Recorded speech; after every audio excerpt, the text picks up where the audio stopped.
So I want to start with a scenario that sounds almost incredibly mundane, but it actually broke a very sophisticated piece of software.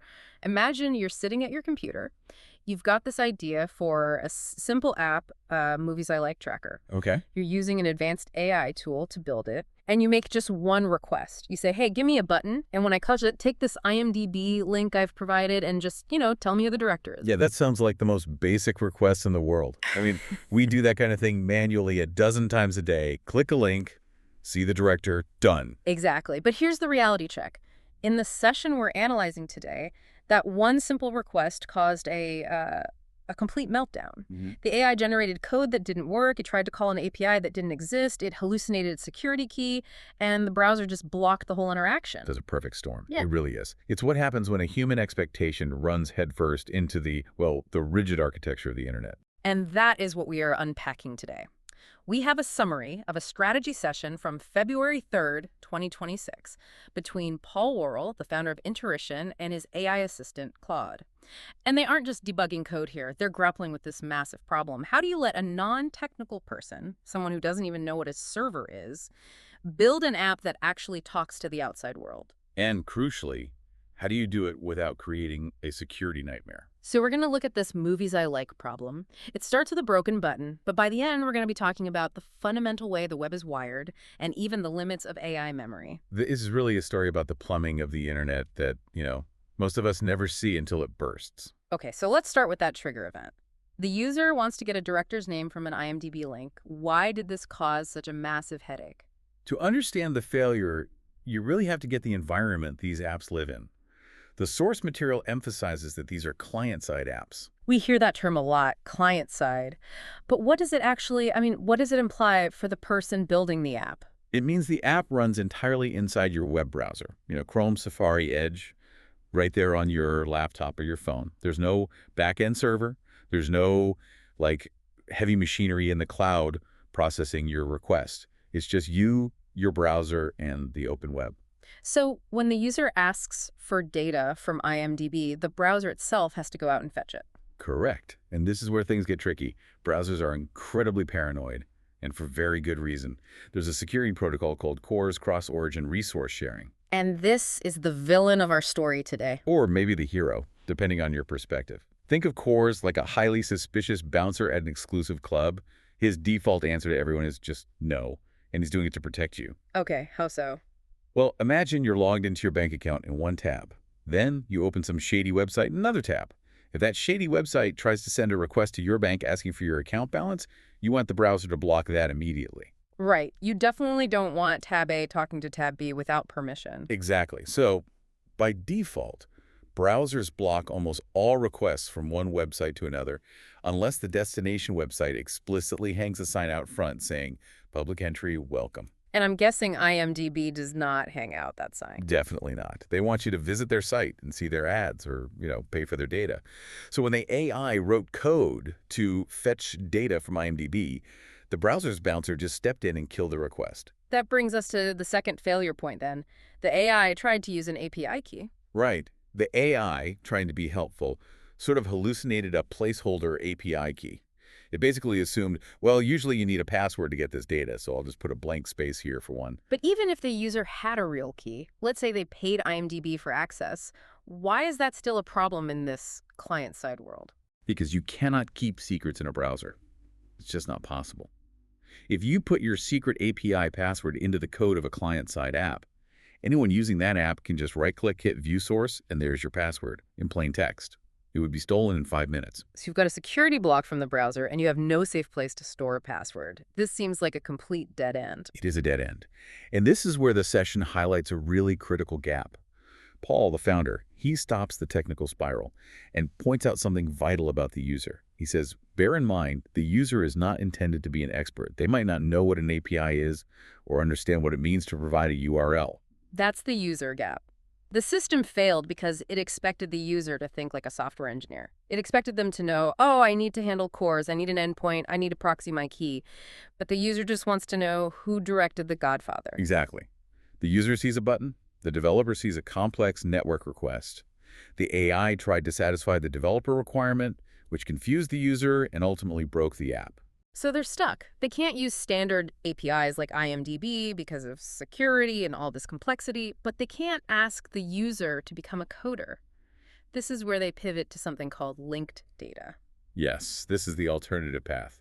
Instead of trying to break into the walled gardens of private APIs, they decided to just walk through the open doors of the decentralized web. They list a few specific sources here: Wikidata, DBpedia, Open Library, Music Brains.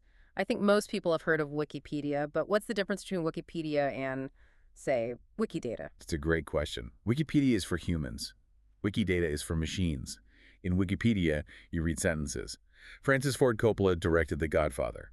A computer has a hard time reading that sentence and being 100% sure what it means. It's too unstructured. Right, but Wikidata and DBpedia, they store that information as triples.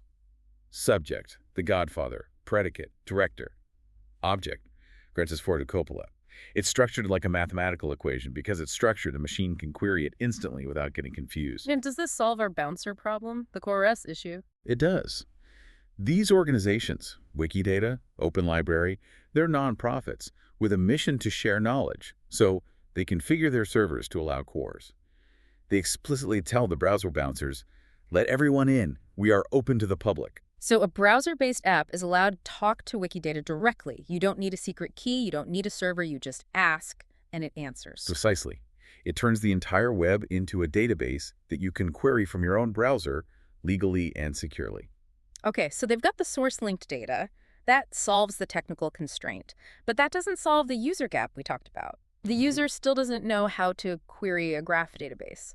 This is where the session shifts into design, and they made 3 key decisions to hide this complexity. Yeah, this is all about making this solution completely invisible to the user. So the first decision was about the input. Originally, they thought, okay, we'll use Wikidata. We'll just have the user paste a Wikidata URL instead of an IMDb one. Which, if you really think about it, is actually worse. Right. Paul caught that immediately. If asking for an IMDb link is hard, asking a normal person to go find a Wikidata entity URI is a total non-starter. So they shifted to search by title. The user just types The Godfather. The app then does the heavy lifting of figuring out which Godfather they mean, the movie, the book, or the video game. The second decision was about avoiding hard coding. They realized they couldn't just write a rule that says, if the user types a movie title, always go to Wikidata. Because users are unpredictable. Tomorrow they might want to track books or albums or, I don't know, medicinal plants. If you hard code those connections, the tool becomes brittle. It only works for what the developer predicted. Which leads to the third decision. And honestly, this is the part where I felt the light bulb go on. They decided to use the AI as a translator. This is a really clever workaround. In a database like Wikidata, concepts have codes. The concept of director isn't stored as the word director. It's stored as P57. P57? That sounds like a droid name from Star Wars. It does, but it's just the property identifier. Now, no human user is going to know that. And you don't want to program some massive lookup table for every property in the world. So they decided to let the AI do what it's good at, language. So the user types director and the AI figures out the rest. Exactly. When the app is being built, the AI looks at the request and says, okay, in the context of movies, director maps to property P57 in Wikidata. It writes the code using P57 so the database understands it, but the user never, ever sees that code. It bridges the gap. It translates the messy human word into the precise database coordinate on the fly. And it allows the system to be incredibly flexible without needing a human to program every single connection manually. Now, up to this point in the session, everything seems to be clicking.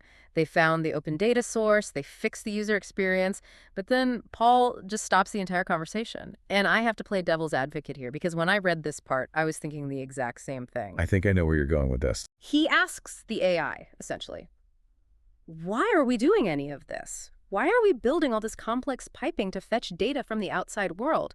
Don't you, Claude, already know who directed The Godfather? It's the obvious question, isn't it? We're using a super intelligent AI to build the app. The AI has read the entire internet. Why treat it like a dumb contractor? Why not just ask the AI to hard code the answer into the app? Paul calls this the old world trap. He says, haven't we fallen into the trap of a human's old version of the world? We're so used to looking things up in databases that we forget we have an oracle sitting right in front of us. But here's where the expert in the room, Paul, and the AI, they dismantle that idea. They explain why relying on the AI's memory is actually a fatal flaw for this kind of software. And it comes down to a concept that I think is crucial for everyone to understand, the difference between build time and runtime. Okay, let's break that down because I think that's the technical heart of this whole deep dive. Okay, so when you're chatting with the AI, asking it to create the app, that is build time, the AI is active, it is thinking, it's referencing its vast training data, it writes the HTML and the JavaScript for you. Right, so the AI is the architect drawing the blueprints. Yeah, exactly. But once that code is written, saved, and handed to the user, the AI leaves the room. That is runtime. The app is now just a file running in your browser. It is a static snapshot of what the AI wrote. So the architect doesn't live in the house. Precisely.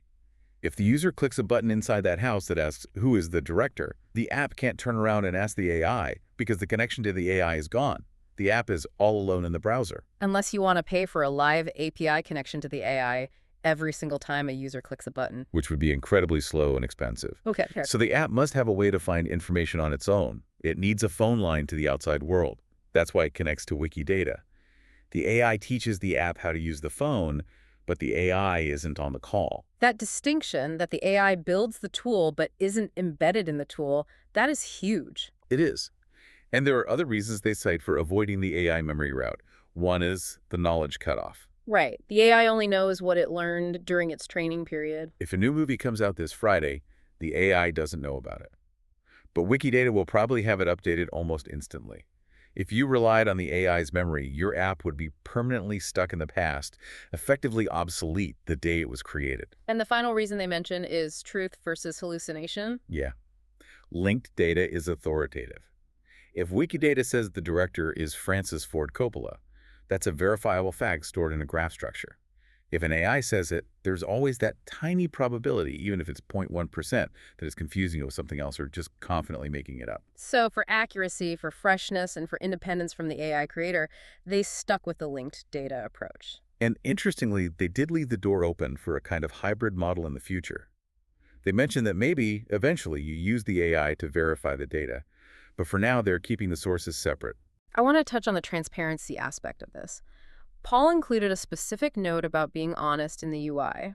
He said, when the user asks for data, we should inform them that currently we only use open data from Wikipedia. That's all about managing expectations. If a user tries to look up their cousin's indie short film that isn't on Wikipedia yet, the app won't find it.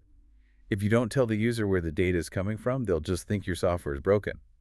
By saying powered by Wikipedia or Wikidata, you're borrowing their authority, but you're also explaining their limitations. It's truth in labeling. We aren't magic. We are just a library card. And it also aligns with the business angle they touched on. They made a very clear distinction. This open, free tool uses open, free data. Right. The note about enterprise consideration? Paul notes that other forms of data integration can be implemented for enterprise customers. Basically, if you want to connect to Salesforce, or your private internal SQL database, or a paid Bloomberg terminal, that's a different beast. That's a paid feature. But for the general public, for the Movies I Like app, we use the public web. I want to zoom out for a second. We've looked at the technical problem cores, API keys. We've looked at the solution-linked data. But looking at this document, it's also a case study in product discipline. It really is. Okay. It's easy to gloss over, but the way they reach this solution is just as important as the solution itself. So walk us through that process, because usually when people build things, they just try to make it work as fast as possible. Right, the happy path. But here, they started with a real user problem, a specific failure. They didn't just patch the code, they stopped to ask why it failed. Which led them to question assumptions. And that is the hardest thing for a founder or a developer to do. To stop and ask, wait a minute, does my user actually know what a URL is? It sounds condescending, but it's critical. They realized the answer was no, which forced them to throw out their first design. Then they aligned with principles. They didn't just look for a hack. They looked at the solid principles, decentralization, user sovereignty. They chose a solution, linked data, that's fit their ethical framework, not just their technical one. And then the step we just discussed, which I think is the bravest one, challenging the solution. Even after they had the answer, Paul still stopped the session to ask, why not just use the AI? They pressure tested their own idea before committing to it. It prevents you from building things that work technically but fail practically or, philosophically. So pulling this all together, we started with a broken button. A user just wanted to know who directed a movie. And to fix that one button, we had to tour through browser security, the decentralized web, the limitations of AI memory, and, well, product design philosophy. It just goes to show that simple is usually the hardest thing to build. And what stands out to me is the role of the AI in this final solution. It isn't the oracle giving the answer, and it isn't the database storing the answer. It's Yep. it's the librarian. That's a really strong analogy, yeah. The AI isn't the book itself. It's the librarian who knows exactly where the book is on the shelf, in this case, on the shelves of Wikidata, and knows how to translate your request into the catalog number, that P57 code, so you can find it. And that is a much more sustainable role for AI in software development. It's the connective tissue. It helps us access the world. It doesn't try to replace the world. So for our listeners, here's the thought I want to leave you with. We talk a lot about text-to-app and AI writing our code, but this session highlights a massive blind spot that I think we need to talk about more. Which is? If we are moving toward a world where AI writes our software, the biggest challenge isn't the code itself. It's recognizing that the AI isn't there to hold your hand when the software actually runs. The AI builds the car, but it doesn't drive it. And if that car breaks down or runs out of gas or needs a map, It needs to be able to survive without its creator. It needs to know how to navigate the messy, real-world internet all on its own. How do we build smart apps that are smart enough to function when the superintelligence leaves the room? That seems to be the real frontier here. that's the challenge for the next generation of builders. Thanks for diving in with us. We will catch you on the next one. See you then.